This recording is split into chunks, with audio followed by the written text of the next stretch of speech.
When it was first published in 1943, Two Serious Ladies received lukewarm, even baffled reviews. Edith Walton, writing in the Times Book Review, called the book senseless and silly.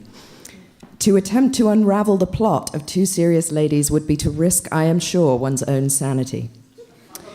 Another reviewer said simply, the book is about nothing. Jane's family, in the meantime, found it unseemly in its stark depiction of lesbianism. Its characters, whose goals and motivations are hard to grasp, were difficult to relate to. Yet another critic wrote, the only shocking thing about this novel is that it ever managed to find its way to print. Jane was only 24. And the part I'm reading is about one of the serious ladies, Christina, who is 13 at this point and very keen to get her sister Sophie's friend Mary alone.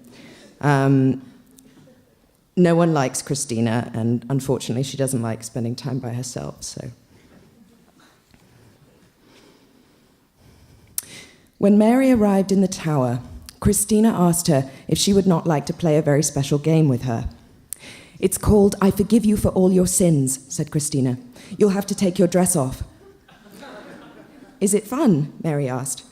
It's not for fun that we play it, but because it's necessary to play it. All right, said Mary, I'll play with you.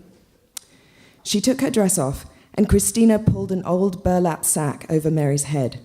She cut 2 holes in the burlap for Mary to see through, and then she tied a cord around her waist. Come, said Christina, and you will be absolved for your sins. Keep repeating to yourself, may the Lord forgive me for my sins. She hurried down the stairs with Mary, and then out across the lawn toward the woods. Christina wasn't yet sure what she was going to do, but she was very much excited. They came to a stream that skirted the woods. The banks of the stream were soft and muddy. Come to the water, said Christina. I think that's how we'll wash away your sins. You'll have to stand in the mud. Near the mud? In the mud. Does your sin taste bitter in your mouth? It must. Yes, said Mary hesitantly. Then you want to be clean and pure as a flower is, don't you? Mary did not answer. If you don't lie down in the mud and let me pack the mud over you and then wash you in the stream, you'll be forever condemned. Do you want to be forever condemned? This is your moment to decide. Mary stood beneath her black hood without saying a word. Christina pushed her down on the ground and started to pack the burlap with mud. The mud's cold, said Mary. The hellfires are hot, said Christina. If you let me do this, you won't go to hell. Don't take too long, said Mary. Christina was very much agitated. Her eyes were shining. She packed more and more mud on Mary, and then she said to her, now you're ready to be purified in the stream.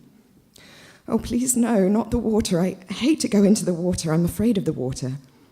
Forget what you're afraid of. God's watching you now, and he has no sympathy for you yet. She lifted Mary from the ground and walked into the stream, carrying her. She'd forgotten to take off her own shoes and stockings. Her dress was completely covered with mud. Then she submerged Mary's body in the water. Mary was looking at her through the holes in the burlap. It did not occur to her to struggle. 3 minutes will be enough, said Christina.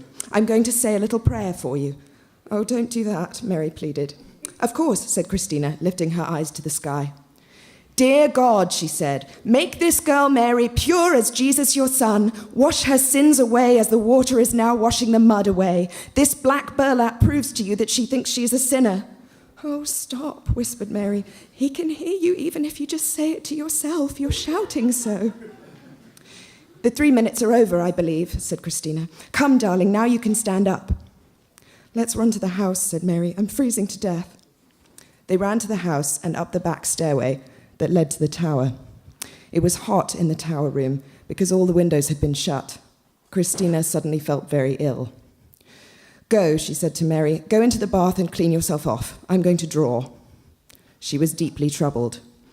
It's over, she said to herself. The game is over. I'll tell Mary to go home after she's dried off.